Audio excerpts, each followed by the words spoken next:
एक समय एक छोटे से शांत और छोटे शहर में पिंटू नाम का एक युवक रहता था। उसका घर साधारण था, परिवार साधारण था, लेकिन उसकी आदतें बिल्कुल भी अच्छी नहीं थीं। पिंटू बेहद आलसी स्वभाव का था। वह हर काम को टालने की आदत से मजबूर था।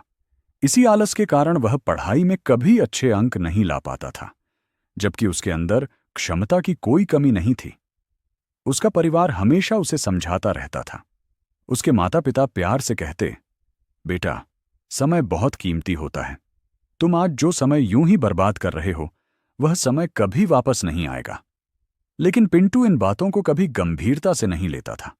वह मन ही मन सोचता, अभी तो मेरी उम्र ही क्या है, बहुत समय पड़ा है, बाद में सब कर लूंगा। समय बीतता गया। पढ़ाई के लिए पिंटू शहर चला गया, लेकिन वहां जाकर भी उसकी आदतों में कोई बदलाव नहीं आया। वह अपना अधिकतर समय दोस्तों के साथ हंसी मजाक में बिताता, घंटों मोबाइल पर रील्स देखता रहता और जरूरी कामों को कल पर टालता रहता। उसी शहर में एक वृद्ध व्यक्ति रहते थे, जो बहुत ही ज्ञानी, शांत और ईमानदार माने जाते थे।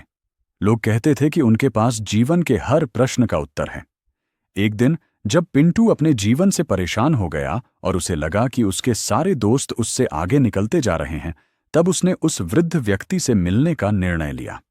पिंटू उनके पास पहुंचा। वृद्ध एक बड़े पेड़ के नीचे शांति से बैठकर ध्यान कर रहे थे। वातावरण बिल्कुल शांत था, हल्की हवा चल रही थी। पिंटू ने उनके पास जाकर हाथ जोड़कर कहा, कृपया मेरी मदद कीजिए, मैं जीवन में बार बार असफल हो रहा हूं। वृद्ध ने धीरे से अपनी आंखें खोलीं, पिंटू की ओर देखा और मुस्कुराकर बोले, मैं तुम्हें एक कहानी सुनाता हूं, जिससे तुम समय की असली कीमत समझ जाओगे। उन्होंने कहना शुरू किया, एक बार एक दयालु राजा था, जो अपनी प्रजा से बहुत प्रेम करता था। एक दिन उसके पास एक बहुत ही आलसी और गरीब व्यक्ति आया, जो अपनी परेशानियों के लिए हमेशा दूसरों को दोष देता था। राजा ने उसकी बात सुनी और उससे कहा, मैं तुम्हारे साथ एक सौदा करता हूं। आज सूर्यास्त होने से पहले तुम मेरे राज्य दरबार में आ जाओ।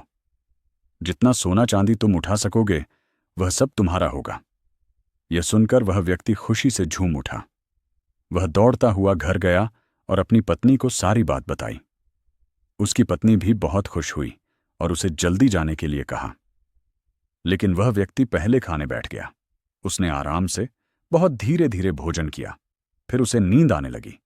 उसने सोचा, थोड़ी देर आराम कर लेता हूं, अभी तो बहुत समय है, और वह सो गया। जब उसकी आंख खुली, तब 2 घंटे बीत चुके थे। वह घबराकर उठा और जल्दी से दरबार की ओर भागा। रास्ते में तेज धूप और गर्मी के कारण वह थक गया। उसने सोचा, थोड़ी देर इस पेड़ के नीचे आराम कर लेता हूं। ठंडी हवा चली और उसे फिर से नींद आ गई। इस बार जब उसकी आंख खुली, तब 4 घंटे बीत चुके थे। सूरज डूबने ही वाला था। वह भागते भागते दरबार पहुंचा, लेकिन तब तक दरवाजे बंद हो चुके थे। वह वहीं खड़ा रह गया, पछतावे में डूबा हुआ। उसे समझ आ गया कि उसकी आलस और समय की कदर न करने की आदत ने उसे अमीर बनने का सुनहरा मौका गंवा दिया। वृद्ध ने कहानी समाप्त की और पिंटू की ओर देखा। पिंटू की आंखें झुकी हुई थीं। उसे अपनी सारी गलतियां याद आने लगीं। उसे महसूस हुआ कि वह भी वही गलती कर रहा था। वह चुपचाप घर लौटा। उस दिन उसने गहराई से सोचा और तय किया कि अब वह अपने समय की बर्बादी नहीं करेगा। उस दिन के बाद पिंटू ने अपनी आदतें बदल दीं। उसने काम को टालना छोड़ दिया। वह पढ़ाई पर ध्यान देने लगा, समय का सही उपयोग करने लगा। कुछ ही महीनों में वह अपने सभी दोस्तों से आगे निकल गया और कॉलेज का सबसे होनहार छात्र बन गया। यह कहानी हमें सिखाती है कि समय इस दुनिया की सबसे मूल्यवान संपत्ति है। यदि हम इसे यूं ही बर्बाद करते रहेंगे, तो अंत में हमारे पास केवल पछतावा ही बचेगा। इसलिए आज से, अभी से, अपने समय की कदर करना शुरू करें और अपने लक्ष्यों की ओर कदम बढ़ाएं। अगर आपको यह कहानी पसंद आई हो, तो इसे लाइक और शेयर जरूर करें। ऐसी ही प्रेरणादायक कहानियां सुनने के लिए हमारे चैनल को सब्सक्राइब करें और बेल आइकन दबाना न भूलें।